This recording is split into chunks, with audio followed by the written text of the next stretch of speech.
안녕하세요. 다원 송파관에서 창덕여고반을 담당하고 있는 김진우입니다. 오늘은 2026학년도 창덕여고 1학년 1학기 중간고사 분석을 한번 진행해 보도록 하겠습니다. 일단 중간고사 총평인데 창덕여고가 기조가 항상 바뀌는 경향이 있어요. 그래서 이번에도 좀 새로운 기조를 보였다 그렇게 보이고요. 그 다음에 중간이 없습니다. 이번 난이도가 무슨 말이냐면 추후에 제가 자세하게 말씀드리겠지만 쉬운 문제는 너무 쉽고 어려운 문제는 좀 많이 어려웠다, 저는 그렇게 생각합니다. 그리고 서술형 같은 경우에는 작년 2학기 기말고사 때 서술형 1번 같은 경우에는 6점인데 배점이 6점이었는데 정답을 맞췄을 때는 1점만 줬어요. 무슨 말이냐면 풀이에 비중을 많이 준다는 얘기죠. 그래서 아이들이 근데 서술형 난이도에 비해서 항상 풀이를 좀 잘 못 쓰다 보니까 생각보다 서술형에서 점수가 좀 낮았다, 그렇게 생각하시면 될 것 같습니다. 하나하나 좀 자세히 볼게요. 일단은 지금 매 학기 매 시험마다 기조가 바뀌고 있어요. 그래서 작년 1학기 중간고사를 보시면 객관식 20문제, 서술형 2문제, 총 22문제. 그리고 2025학년도 작년 2학기 중간고사를 보시면 객관식 16문제, 주관식 4문제, 서술형 2문제, 그래서 22문제. 그리고 올해 1학기 중간고사를 보시면 객관식 18문제, 주관식 2문제, 서술형 3문제, 총 23문제. 그래서 총 문항은 1문제 늘었지만 이게 조금 정형화 되면은 조금 분석하는 입장에서 좀 편할 텐데, 대비하는 입장에서 좀 편하고. 근데 매번 기조가 바뀌더라고요. 예를 들면 잠실여고 같은 경우에는 객관식 17문제, 단답형 8문제로 고정돼 있고, 보행고 같은 경우에도 객관식 15문제, 그리고 단답형 4문제, 서술형 2문제 이렇게 고정돼 있는데, 창덕여고 같은 경우에는 매 시험마다 바뀐다, 이렇게 생각하시면 될 것 같습니다. 자, 그 다음에 창덕여고 같은 경우에 유명한 특징, 조금 특징적인 특징이라고 하면 교과서 연계율이 높았었는데 작년 시험부터 조금 뒤죽박죽인 것 같아요. 예를 들면 작년 2학기 중간고사 때는 교과서 연계가 좀 낮았었는데 오히려 기말고사 때는 좀 더 높아졌던 그런 경향이 있거든요. 그래서 아마 이번에 교과서 연계율이 낮았지만 다음 기말 때는 교과서가 좀 더 연계되지 않을까, 저는 그렇게 생각하고 있습니다. 그리고 고난도 문항들이 좀 많이 어려워졌어요, 제 생각에. 전에 1학기 중간고사 기준으로는 고난도 문항들이 연계된 문항들이 좀 있었는데, 올림포스 고난도라든지 아니면 교육청 기출에서 연계된 게 문항들이 좀 있었는데, 이번에는 완벽히 연계된 문항은 많지는 않았고, 이따가 보여드리겠습니다. 많지는 않았지만 그 여러 가지 문항들에서 조건들을 합쳐가지고 새로운 문항을 좀 만드신 것 같아요. 그래서 고난도 문항들이 생각보다 쉽진 않았다, 전보다는 좀 올랐다. 그리고 중간이 없었습니다, 난이도가. 1번부터 14번, 그리고 16번, 19번이 좀 무난했고요. 그 다음에 15, 17, 18, 20번이 좀 많이 어려웠습니다.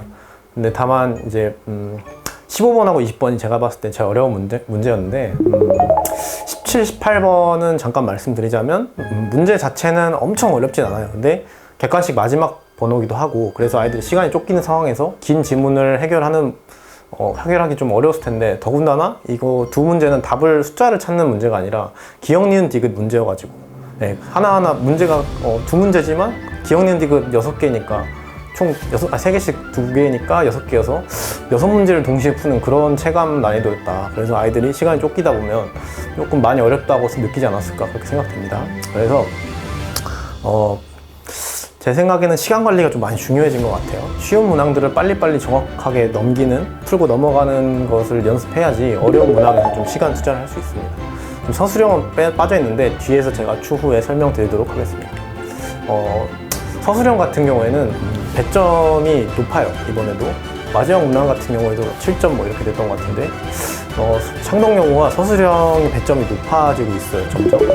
근데 이제 문제는 뭐냐면 정답을 맞췄을 때 아예 빵점을 주거나 아니면 1점을 주는 경우가 많습니다. 이번에 아직 지금 촬영 시점으로는 아직 그 성적이 나오기 전이라서 제가 아직 확답을 하긴 좀 어려운데, 아마 답이 맞아도 이번 중간고사 때도 1점 아니면 빵점 이런 식으로 채점을 하시지 않았을까, 그렇게 생각됩니다. 그래서 풀이를 좀 꼼꼼하게 쓰는 연습이 반드시 필요하다, 이렇게 생각됩니다.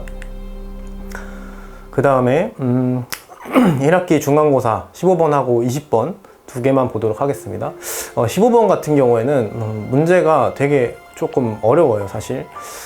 왜 어렵냐면 아이들이 이제 그림이 없이 그냥 수식으로서 이제 본인들이 좀 그려야 되는 문제라서 예, 원점을 지나는 직선을 2차 함수가 근데 위로 볼록인지 아래 볼록인지도 모르는 상태에서 풀어야 되기 때문에 아이들이 조금 막연하고 미지수를 좀 많이 둬야 돼서 좀 어렵다고 생각되지만 제가 풀어봤을 때는 조금 쉬운 풀이가 있었습니다, 사실. 네, 그거는 이제 나중에 제 수업에 오시면 알려드리도록 하겠습니다.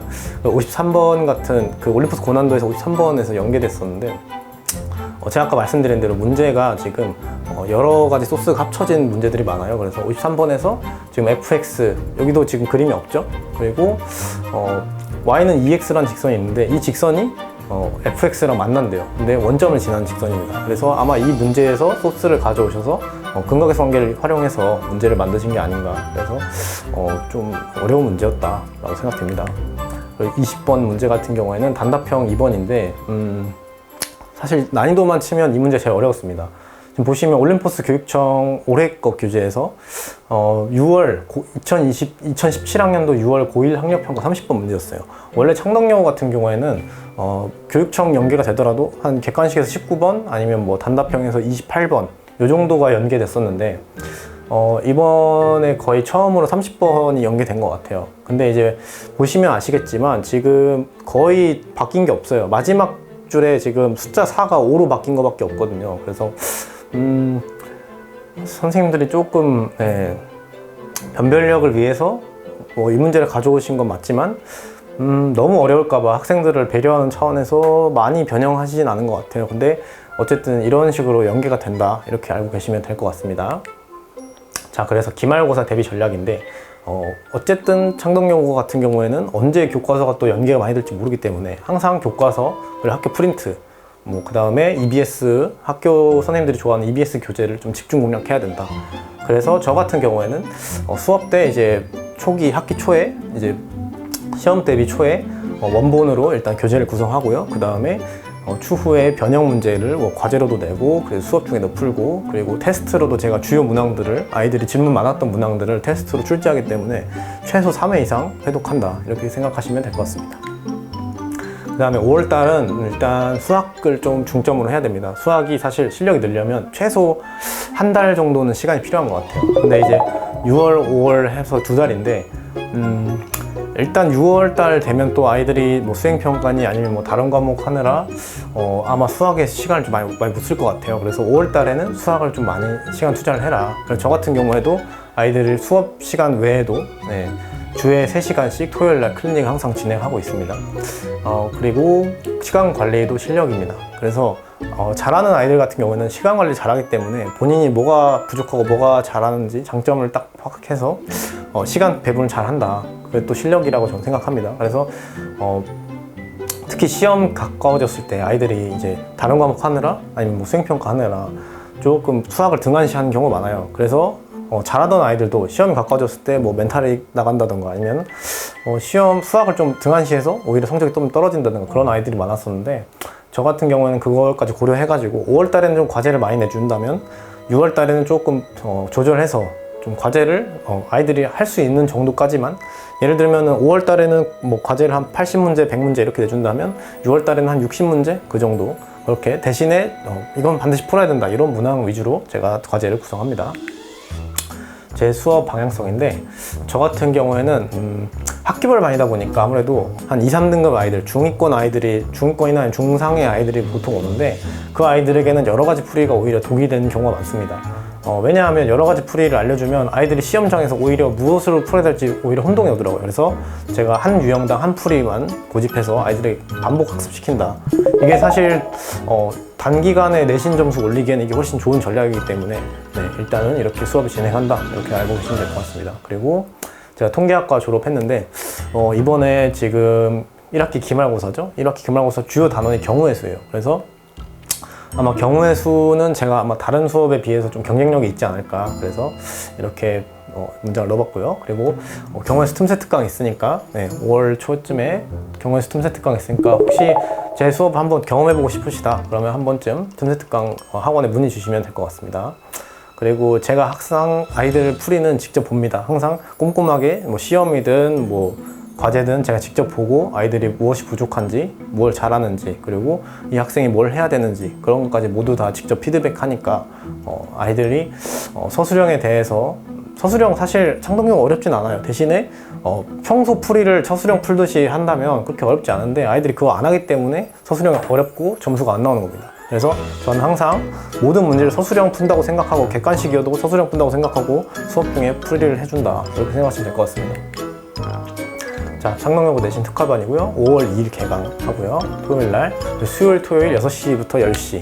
그리고 토요일 같은 경우에는 2시에서 5시까지 클리닉을 거의 매주 진행하니까 혹시라도 학원 스케줄 조정하실 때 참고하시면 될 것 같습니다. 네, 창동여고 내신 특화반, 창동여고만을 위한 수업이니까 꼭 좀 참여해 주시면 감사하겠습니다.